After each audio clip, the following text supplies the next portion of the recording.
We are live. JT here. Welcome to The Huddle.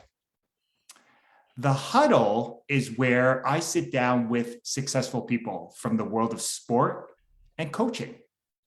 It's so that we can learn more about their journey to greatness. Why do I have these conversations? Because success always leaves clues. First and foremost, I just wanted to thank you, whether you're watching this live in our Facebook community, whether you're watching the replay in Facebook or on YouTube, whether you're listening to the podcast. Thank you so much for choosing to invest your time and energy with me and my special guest today.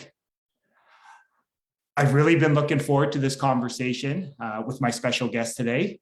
We've had an opportunity to speak and get to know each other over the last little bit. And the one thing that I will definitely say is his energy and enthusiasm, his passion is infectious, and it will really leave you, I have no doubt he's going to lead you with nuggets of wisdom, and you're going to feel like you're going to be ready to play full out in the game of life after listening to this. My guest in the huddle today is the recruiting coordinator and defensive line coach for the University of Toronto Varsity Blues football program, Coach Joe Cappiello. How are you today, Coach? I'm great, JT. Thank you very much for giving me this opportunity to speak with you and hopefully, speak to any coaches or any people that are just looking to succeed, in the game of life. Just excited to have a great conversation today. Yeah, no, I love it. And Coach, before we get started, I just wanted to take a moment to send you some gratitude. The one thing that I've really come to appreciate about you is the passion at which you play the game of life. Just being around you in the short time we've known each other, that energy, that enthusiasm, that willingness to fire it up and get after it in all areas of life is inspiring, and it's a great reminder about how to achieve great things in the game of life. So thank you for reminding me of that, Coach. Appreciate that. Just very excited. I'm happy that you use that word passion. I did a little seminar about 6 months ago, and the leader of the seminar asked me, what's the one word you would use to describe yourself and your coaching style? And mine was passion. And I think whatever you do, you're going to get the most out of it when you're passionate about it, when you want to be there, when you want to have success. So for me, the word passion was what I try to put in everything I do. Oh, you definitely embody that, Coach. So kudos to you. Now, before we get started, I always like starting off with something fun. One thing I often remind people is that life is a game and games are supposed to be fun. So I'm curious, is there an interesting fact, maybe some may say a quirk that you have that maybe a lot of people don't know about you that you would love to share with our audience? Yeah, one thing about me that, when I always try to keep myself focused in what I do, and I may have taken this from a movie or something I seen, I leave myself notes around my house to remind myself what I want.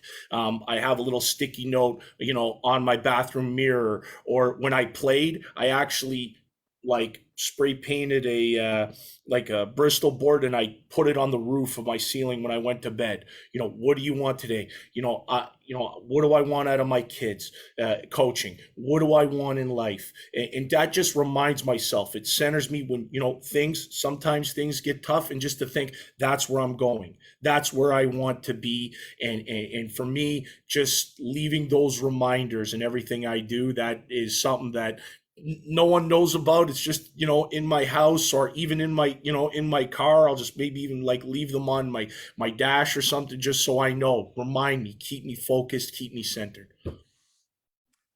And Coach, I appreciate you sharing. And what I love about that is it's just the simplicity of it, right? Is that keep it simple. It's those constant and daily reminders that show you this is where I'm headed, and just it keeps that focus, right? It keeps you doing the things that you need to do to achieve your goal. Right. Absolutely. It's needed, being goal oriented, being goal driven. And one thing is just like loving that process, right? And Mm, knowing about it, right? And sometimes, where you get the most success is when the process is the hardest, and how you conquer that, and get over that hump, because then the rest is easy. Once you've dominated the process, the rest of it's easy. mm. So many great things there, coach. And again, I know we're going to dive sort of deeper into these great insights that you've already shared. So I'm curious, you have played and coached at a very high level, right? You went to St. Michael's College, which again has a great tradition. You then went to U of T and had a great career there as an athlete, and then you went on to coach there. So I'm curious, what role has sport played for you in your life? And really, what has been maybe the one biggest takeaway you've really taken from sport? I think sport has really given me, the drive and preparation, and how much planning can lead to success. And especially in going from high school to university, I remember working out in that first off season saying, I want to be a starter. And I used to, the things you hate doing as a defensive tackle, doing your conditioning, doing your sprint work, this is going to make you a starter. And then once I became a starter, I was like, what's going to make me, an OUA All-Star? What's going to make me an All-Canadian? And just having those goals in mind, where things would need to, you're doing this because this is what you want. And you're doing this because this is going to be the payoff. And sometimes you don't always get there, but you know that you gave it everything you had in those moments. And sport brought me to that. It brought me through a lot of things, I got 3 degrees, getting it through that, like wanting to be a teacher. I start off, I taught before I coached for a while, and I enjoyed that, wanting to be a great teacher, wanting to inspire my students. What made me do that? And I think sport put that in me, and it's always been a part of me, and it's always going to be a part of me, and it only grows over time.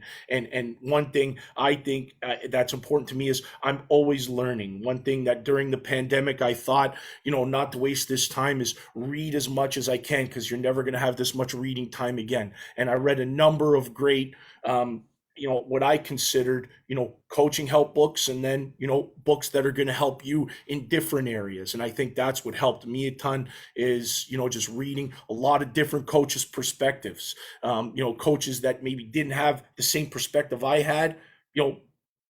I want to learn that. Can I add that to my arsenal? And I think that was something that was very important to me during this time. And that sport put that into me. Always get better. How can I get better right now? You're dealt, a harder hand in COVID, not working with your kids, everything virtually. But, what can I do to get better? And sport put that in me. And I love, Coach, what you're sharing there. And why I love it is you're sharing ideas that apply to, yes, the game of football, but more importantly, apply to any area of your life. And 2 things really jumped out at me. One, through the nature of my work around human behavior and mindset and optimal performance, I feel like we grew up with this idea that some people are just lucky or that they're fortunate. And I'm a firm believer that life is all divine timing.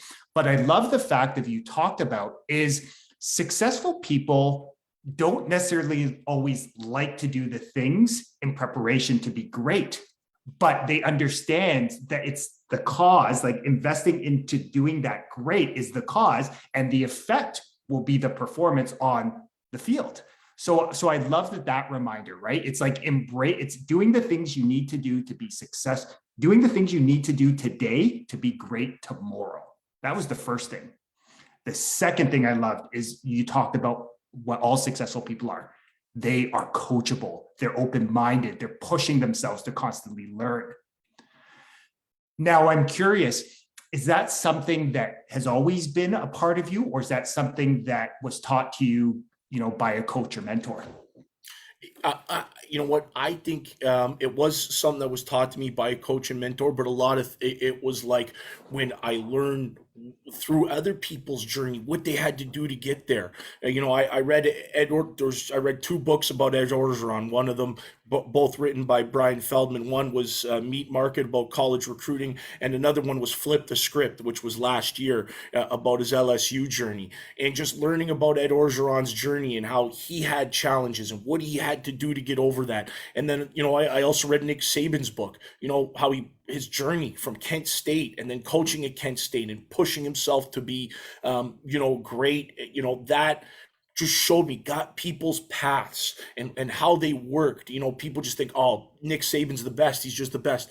He worked his way up there. A lot of people have done that through time. And what can I do to make sure I'm putting myself on a path like that? How am I working? What am I doing? And one thing I always tell my kids is, what investment have you made today? I tell my guys, you're investing. My metaphorical $20 today. Putting your $20 in the savings account. What did you do? 5 isn't good enough. 10 isn't good enough. Today it needs to be 20. Even better, try to get 40 in there. But what did you do today to invest in your future, on the field, off the field? As a young person, what did you do to get better today? No, and I love that. I love that you talk about the 20, because it gives them a visual, right? Like it's there. It's like, yeah, did I get my 20 today? And so I'm curious. One thing that really is coming out there is you talk about that razor's edge, right? The difference between being good versus being great. And from your experience, again, you've played with some amazing athletes, right? You're an amazing athlete yourself. You've coached and coached with, you've coached up some amazing people. Is that something that can be taught? Can you teach someone how to go from being good to great, or do you believe that that's something internal? I think it's a little bit of both, and here's why. I think driven people are driven, but sometimes I find someone that doesn't quite know how to be driven, and talking to them about it, showing them about it, letting them know what they need to do, and then check with them. One of the things I ask every one of my players when I sit down, right when they come in as a freshman, is, what's your 1-year goal, your 3-year goal, and your 5-year goal as a player? And how are you going to do that? How are you going to, attain those goals in the weight room, on the field, in the classroom? Where do you want to be when you graduate? Those are things I always want to keep on their mind. And then we review it. I love bringing them in, putting it up on the big screen, talk about it. This is what we talked about 3 years ago when you were a freshman, where you wanted to be. Are you there?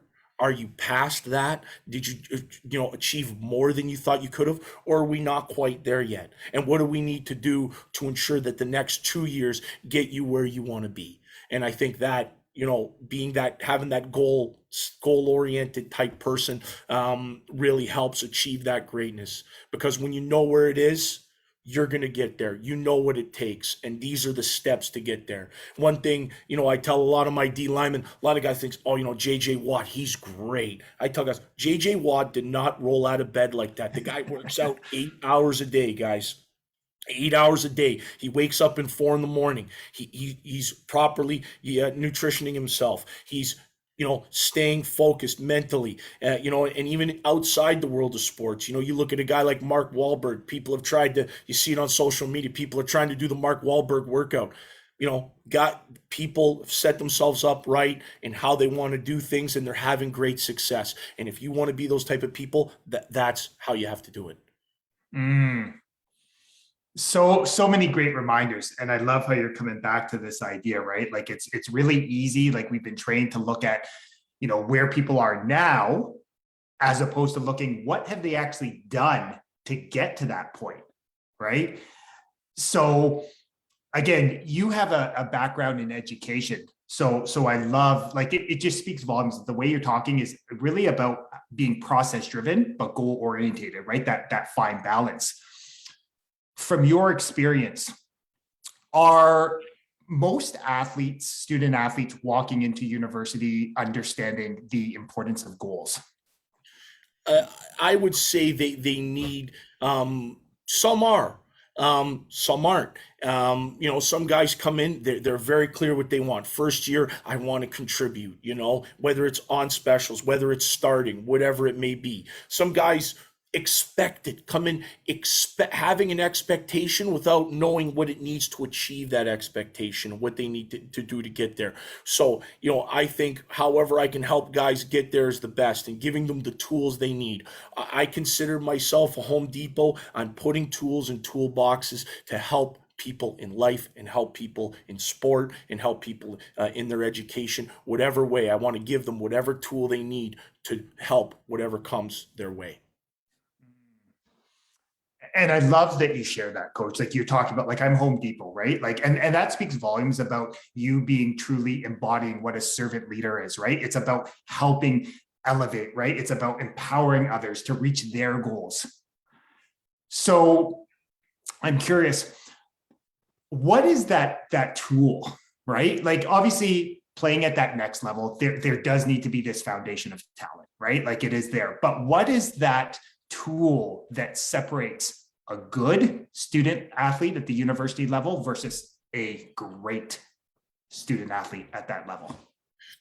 And one thing in seeing a lot of them over the time here at the University of Toronto, and some I see even at other schools, just from when I was recruiting them and what they've become at their schools, and just talking to them at the East-West Bowl or talking to them in their draft year at the Combine, it's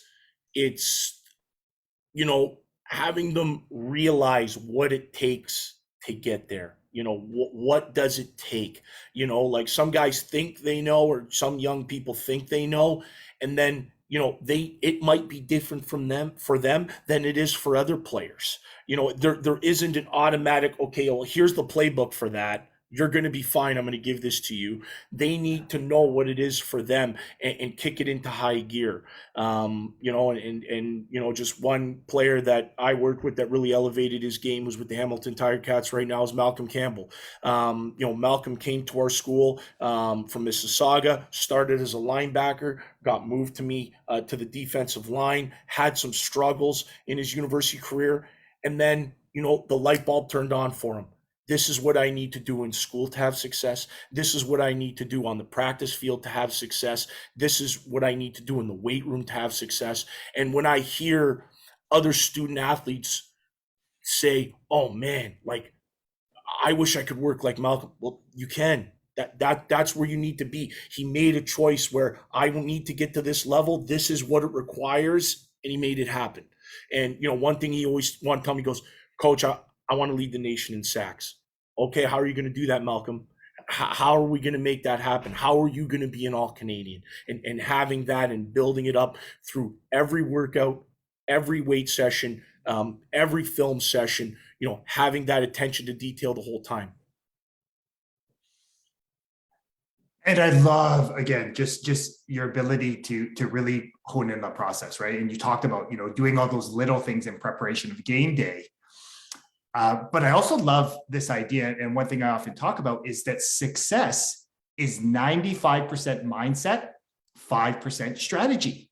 And I think you did a great job of highlighting it there, because that power to be self-aware, to be objective with yourself, right? It's the same cookie cutter strategies don't work for everyone, right? Different people have different strengths, but like you were mentioning, and I think what you were alluding to was this idea of you have to figure out a way to amplify your strengths, right? And really get into the mindset to like fall in love in that process, because that's what's going to bring that greatness to the surface.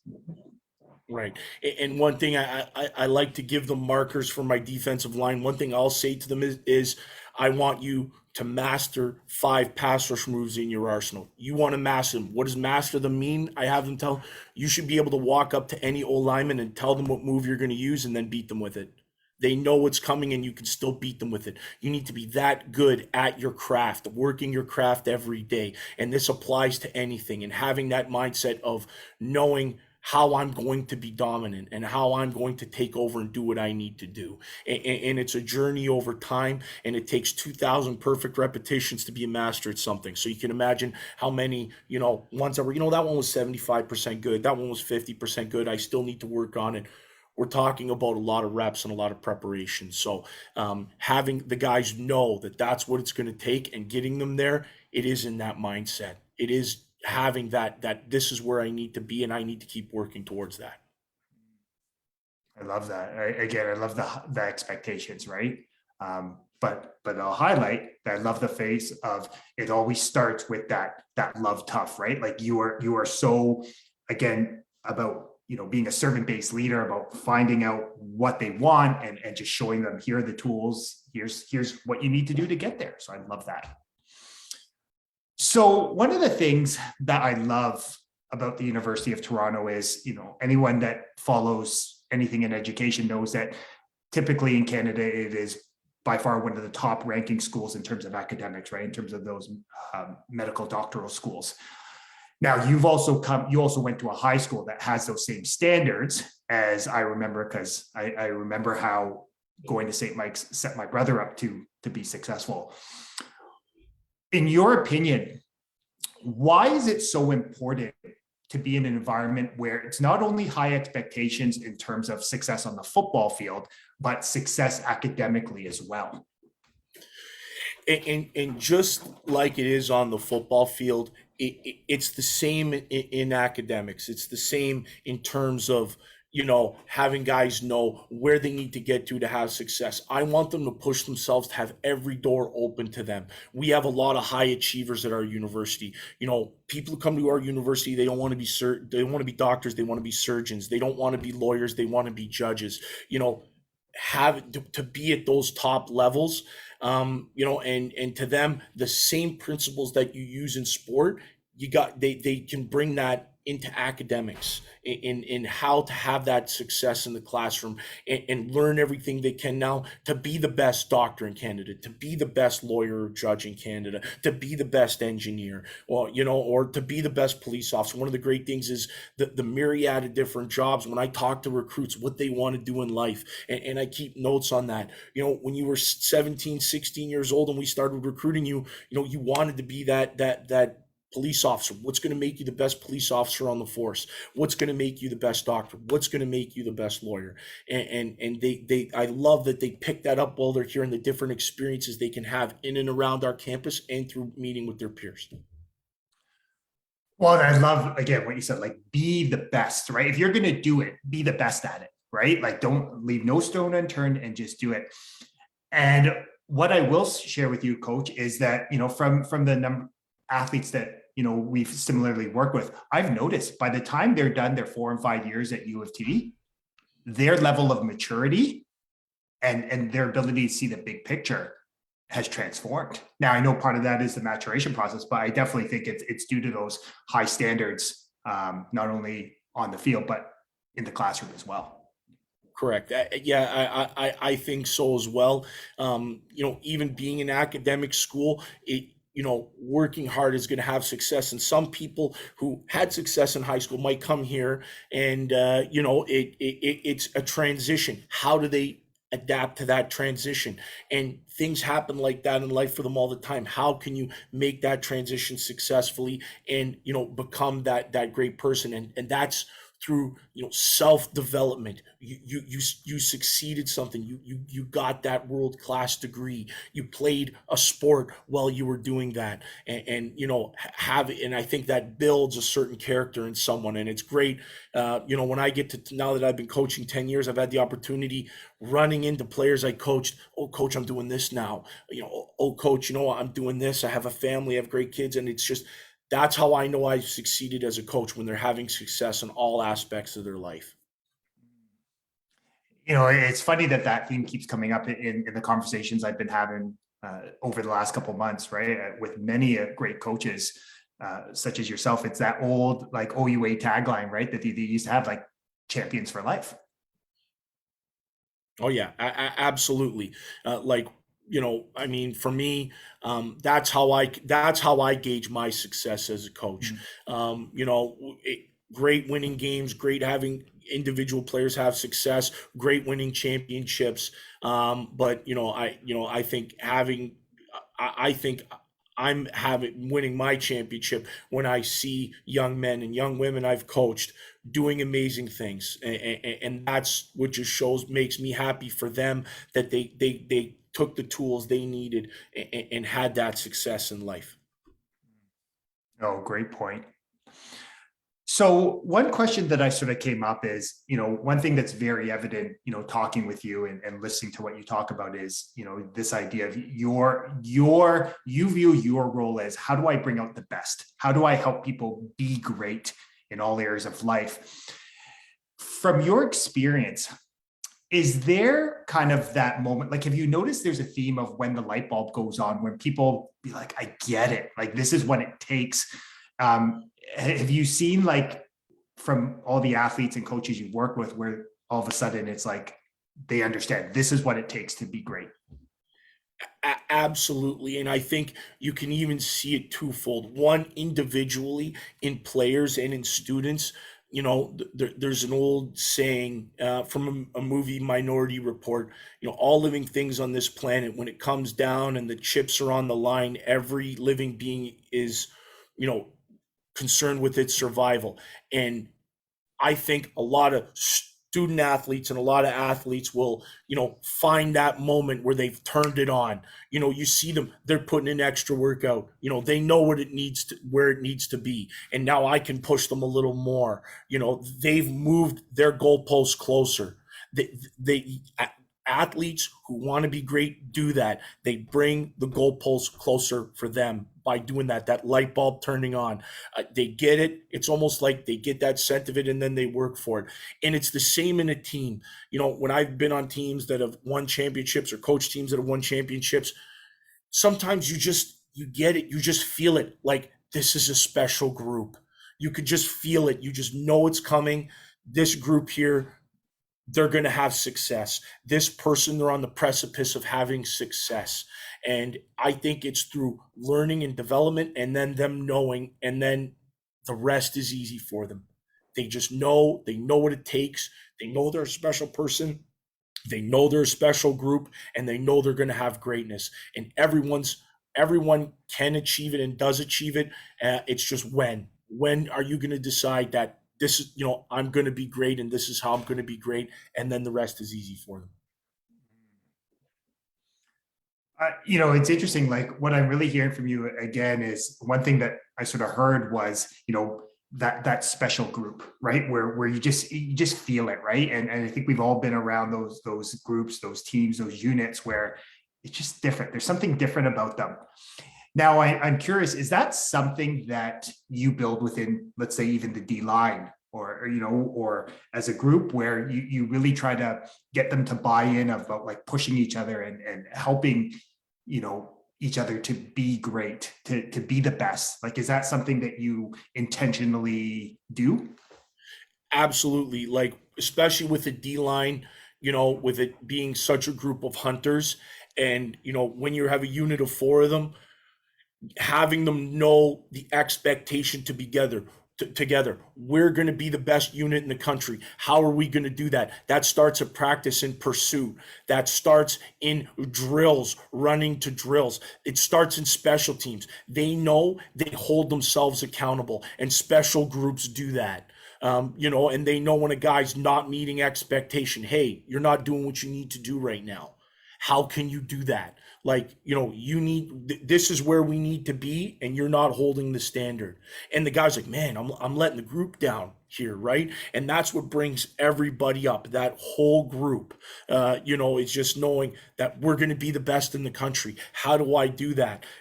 What's going to be my part in that? We're going to stop the run. We're going to, get after the quarterback. We're going to be,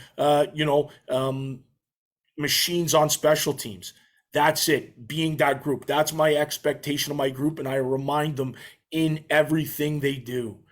It's, guy doesn't bring his notepad to film.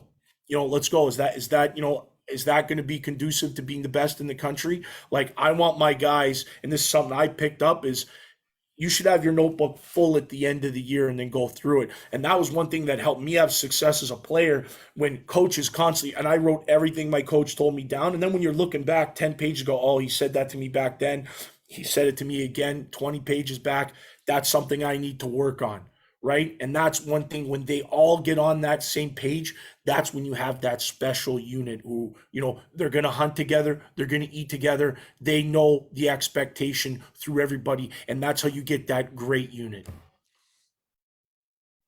And again, I love the passion at which you share, right? I just, you're describing that. I can feel my energy and enthusiasm going up.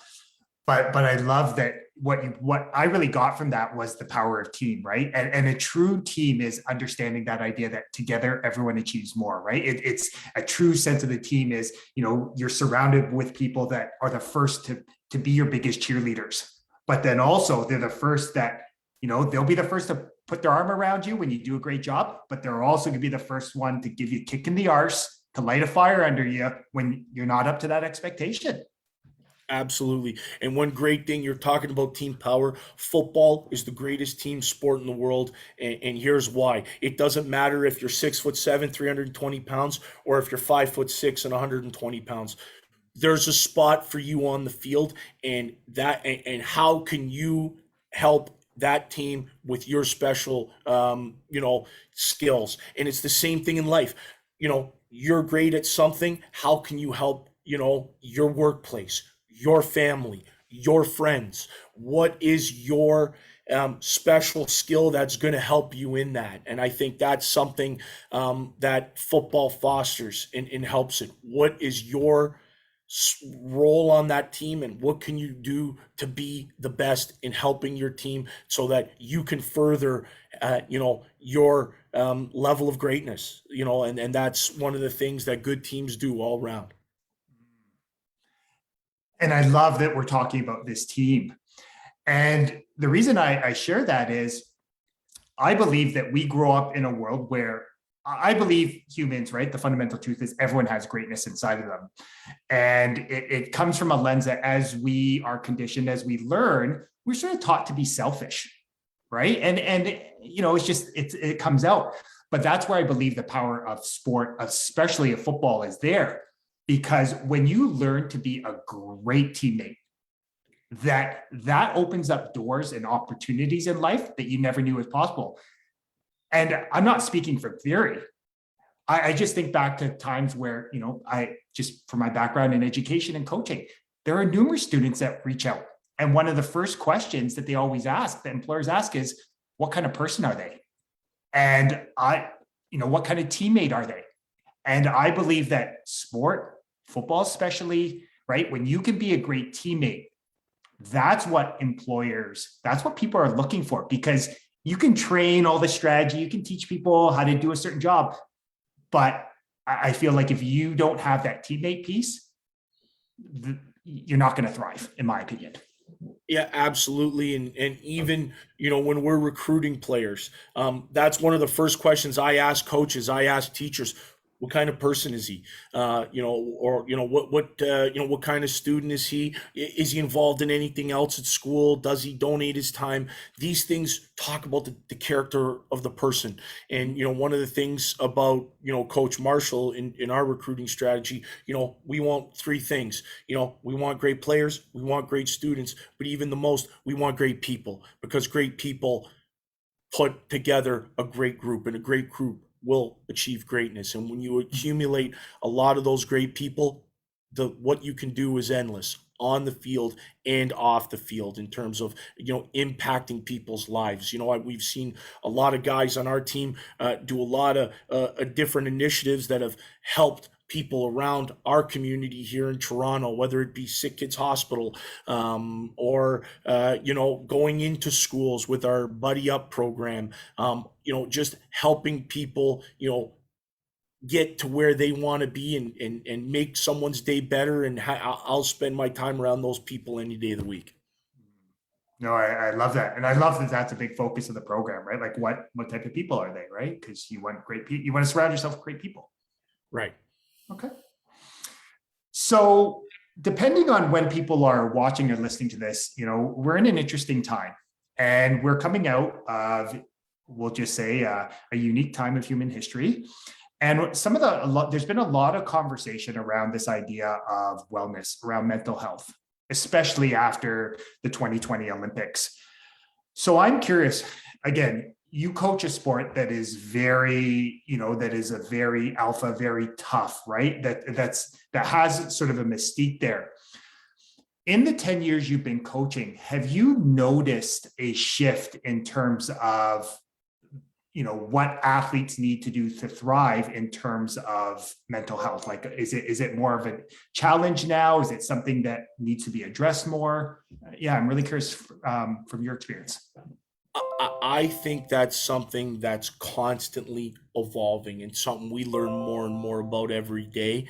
It's changed tremendously since I was a player, and just and I think it's important to see and to talk to my players in terms of sometimes there's roadblocks that you need to make sure that you're seeing that what is a player struggling with, right? Sometimes it's not their technique, sometimes it's not their attention to the game, sometimes there's other things going on. How can you support them? I'm lucky enough to be in a great institution that gives us talks and presentations all the time on how that's evolving and how we can help our players, how we can maybe notice our player that may be struggling and how we can help them. And I think that's something important because to make sure that what's going, that if they're comfortable sharing what's going on with them, that way you can help them, get back on track or give them any supports that they need to help them. And when they know you care, that's when they're going to play the best. That, and I think any coaches listening, the players need to know you care. And the way to do that is to just, make sure you're fostering a good relationship where the dialogue is open, that they can come to you no matter what their challenges is, and hopefully you guys can get through it together. And I think that's something that's very, very important. It's not so much as it didn't happen when I was playing. It's more that we've gotten more research on it. We're hearing more experiences. And I think that's something that's very, very key into having success in your players. No, and you definitely bring up a great point. And what I heard from you was all around this idea of, being compassionate, right? Like the ability to be able to take a step back, to see the world through the lens of who you're talking to, right? To sort of stand in their own feet, to stand in their shoes, whatever you want to call it. And really, and I think that this is where it's powerful, the ability to actually ask questions, to the ability to actively listen, to actually find out what's going on. Because like you said, it's such an important, not only for coaches, but life in general. Absolutely. Yeah, absolutely. And that's something that you can even take outside of sport. And I think it's everyone's fighting a battle that not a lot of people know about, and knowing as a coach or as a coworker or as a family member or as a friend, it's important to have that open and be a person that you're there to help them. And having those close moments with someone and helping them, it just it helps you understand humanity better and understand coaching and how to have the most amount of success you can. Mm.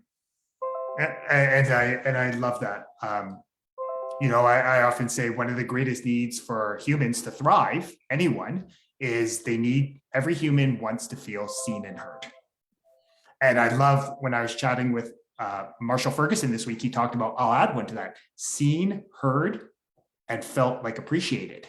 And it's interesting that when I think back to the times where I've been the most effective as a coach, as a husband, as a dad, it's really when the people that I'm connected with feel seen, heard, and appreciated. And it's interesting how that is really the essence of being a great teammate. Absolutely. Yeah. I couldn't echo that greater. And that's, a great way in caring about others and having that for them, know that they feel great and wanting to keep doing that. And I think, that is a great saying. I like that. Yeah, no, I love it. So again, beyond your role at U of T, you're also the head coach of the U16 for Football Ontario team. So again, in that role, you are, working with some of the best under 16 athletes. You're working with some of the top coaches, right, in the province. So I'm curious, what has that experience like being in that role? Looking at, working with, even more of the top student athletes in the province.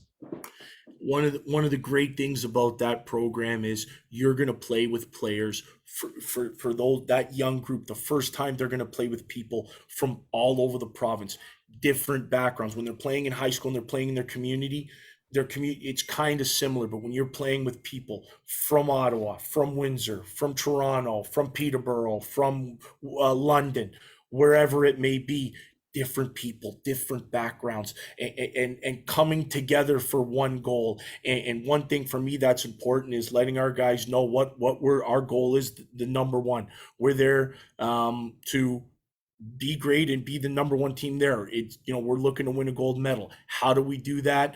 And building the right group and having them focus during their time, because for them it's their first time kind of away from home. When they come for a week, we've been Kingston, we've been in Wolfsville, Nova Scotia, we've been in a lot of different places, and just having the guys know, they're away from home, but staying focused, what we're looking to do. And for them, it's the first time it's football all day, every day, right? Between film, 2-a-day practices to start, film again, eating together, building that camaraderie and getting to that goal. And I think that's something that making sure the guys are aware of the goal and what they need to do to get there and staying focused has been key. And I've had some special groups and met a lot of great young men during that time, and looking forward to meeting my new group next year. Yeah, no, and I'm enthused to see what happens. Now, I just want to highlight for those watching, those listening, listen to what coaches is saying, right? Again, going back to the idea of success in life is 95% mindset, 5% strategy. The approach he takes with the U16 Football Ontario team is no different than the same thing he does working with athletes at the University of Toronto. So it's that idea, it's getting into the mindset, right? It's not about what people do, it's how they think, right? What are the processes they do on a daily basis to achieve that level of greatness, to be the best. So I just wanted to highlight that, coach, and just again acknowledge you for that consistency. Yeah, no, I appreciate that, and that's one thing that's important to me in having young athletes I coach, whether it's a full team, whether it's a group, whether it's one athlete. It's having that and having them develop within it. So I'm curious, as you're describing that U16 experience, I guess maybe it's my heart as an educator, right? What is it like when you're taking, again, I love the idea that it's taking the best student athletes from around the province and you're putting them into new environments, new experiences, surrounding them with different ideas, different people. What is that like where you see where someone is exposed to, maybe it's a new type of food, maybe it's someone from a different background that they've never talked with, like, or, maybe it's visiting, like you said, Wolfville, what is that like? Like how rewarding is that to be able to share that experience with so many young people? It's so rewarding because it's so much in a week. You go somewhere for a week, you play 2 or 3 games, and seeing how much guys grow in that 7 days. You can tell from the day they show up to the day they leave, they're a different person, because you're building a rapport with a group. You're finding out kind of from the movie 300, you've been put into the wilderness and you come back a king. That's what some happens for some of these kids. It's their first time and they get so much better in that week. It's not even funny. And it's always a week of like, stories. Certain guys have such, they come up and, a guy who, when we make the team, maybe we thought, you know, it was going to be a little bit of a role player, ends up being a guy that we've depended on, been a top end guy, and guys push themselves to another level. And every year, you know, the group's a little different, where our strengths and weaknesses are. It's not like when you're building a high school team or a community team or a university team. You know the guys, you know their roles, you're elevating them in their roles. It's guys that surprise, guys that want to be great and seize the moment. They know, hey, we're here, we're in a gold medal game. This is what we need to do. And I think that seeing that in that tournament over a week is it really is special. And you know, for any coaches playing, really look forward to seeing your young players or any young players maybe that might be listening to this come out, get that experience, because it's like nothing that's matched in minor football in Ontario. Yeah. Well, Coach, you've sold me on it. I'm ready to go. I'm ready to put the helmet back on and ready to come play. Yeah. Oh, yeah. So one thing that really jumped out was from you again is that passion, right? Which you play the game of life with. So I have one last question for you today. So challenges, obstacles, adversity, right? They are part of the game of life. It's not that we want to expect them, but it's understanding that they are part of the game of life. So I'm curious, what is one piece of advice that you would give someone that's maybe going through, you know, a challenge, an obstacle, adversity, that really just wants to get back on their feet, take action, create some positive momentum, and get back on their journey to greatness? It doesn't come all at once. Take one step at a time to get yourself back to level. Sometimes, whether it's an injury, whether it's a challenge you're facing, whether it's something, and I hear this all the time with student athletes, how disappointed they are they got injured, or how disappointed they are that this happened. They didn't have the season they wanted, or they maybe worked like heck in the classroom, or something didn't work out right. They didn't do well in a class. They're struggling. It's one step at a time to get back where you need to be. You're not going to get it all back in big chunks. Take a little bit back at a time, and then guess what? The next step, you're going to get more, and the next step, you're going to get more, and the next step, you're going to get even more till you're past it. You're way past it, and you've gained, and you're stronger, and that's the key. And it starts with that one step, because the second step's going to be bigger. The third step's going to be even bigger than that one. And that's a big thing for me in any challenge that's come across my way in life is control the controllables, control what you can control, and do the best you can within that. And that would be, my advice is a lot of people expect I'm going to work and I need to get that back. And that's how it's not going to be like that. Just take a little bit now, and then a little more till next thing you know, you're not only out of the hole, you're past it, and you're 10 kilometers away from it, and you're stronger, and you're ready, and you can face the next challenge the same way you faced that. I love the simplicity of that, Coach. And, you know, you brought up a great idea about this idea of, like, it starts with disciplining your mind, right? And again, it's easier said than done, right? When we're going through challenges, obstacles, adversity, but just focus on winning the next play, right? On this one, and just go, right? It's just focusing there. And that's what I really heard from you, right? And once you win that next play, it's easier to build off that momentum. And again, like you said, then you're going to look back after some successful plays and go, oh, okay, I had a successful day. Oh, I had a successful week. I had a successful month, and so on and so on. And to me, that's part of that, being great in the game of life. Absolutely. And that's, one thing that's important to me, and how I gauge myself as a coach, as a teacher, as someone who, hopes to inspire people is, how have people that I've had they've trusted me to coach them or teach them. How have they become great? And, did I help them and give them the tools they needed? And it's a constant evolution. Great advice. So, Coach, what is the best way that people can connect with you? Maybe they want to learn more about, the U16 Football Ontario program. Maybe they want to get to learn more about the Varsity Blues. What's the best way people can follow you, connect you on social? So I have Instagram. I have Twitter. On Twitter, I'm Cappiello99. On Instagram, Joe Caps 99. And anyone can reach me via email. It's j.cappiello at the letter utoronto.ca, j.cappiello at utoronto.ca.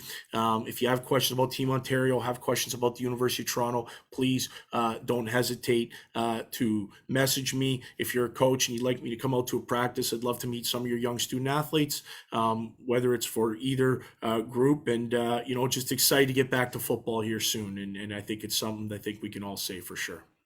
No, definitely, coach. And again, I'm sure everyone can feel your energy and enthusiasm.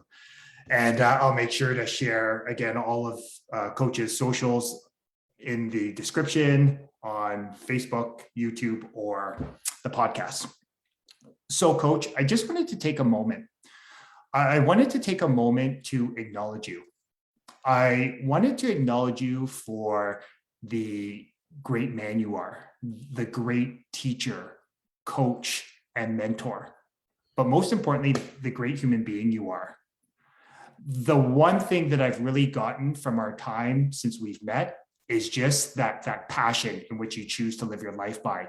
Your level of your great energy, your great enthusiasm, and just love and passion for winning at the game of life. It's infectious, and Coach, it's one of your beautiful qualities. So thank you for sharing it with me, and thank you for reminding me about how the simple things really matter.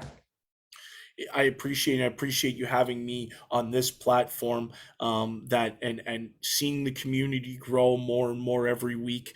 It is something that it's just showing to the testament that the special things are going on, within these podcasts, within these talks. I've heard a lot of great friends, great past coworkers and gentlemen I haven't had the pleasure of meeting yet on this call, on these calls, and learning from them in here. Thank you for giving them that platform, and thank you for contributing to helping people find what's going to make them great. And I appreciate that. I've ordered your book, very excited to read it, and looking forward to that. Yeah, no, well, thank you, Coach. I humbly receive it. And what I'm most enthused about is, this is just the start of many things to come. I'm looking forward to us working together and collaborating and just, helping others, be the best at the game of life. So again, enthused for the journey, brother. Great. Thank you very much. Okay. So here's my challenge to you. Whether you are watching, whether you're listening, Coach dropped so many nuggets of wisdom. But as I often say, knowledge is potential power. It's the focused application of the knowledge that actually creates great results. So what I want you to do is take one of the ideas that Coach mentioned and consistently apply it moving forward. Then focus on winning the next play. And over time, you'll see that that's how momentum's created. That is how you'll get to your next level of greatness. Have an amazing rest of your day, and I'll see you next time in the huddle. Have a great day.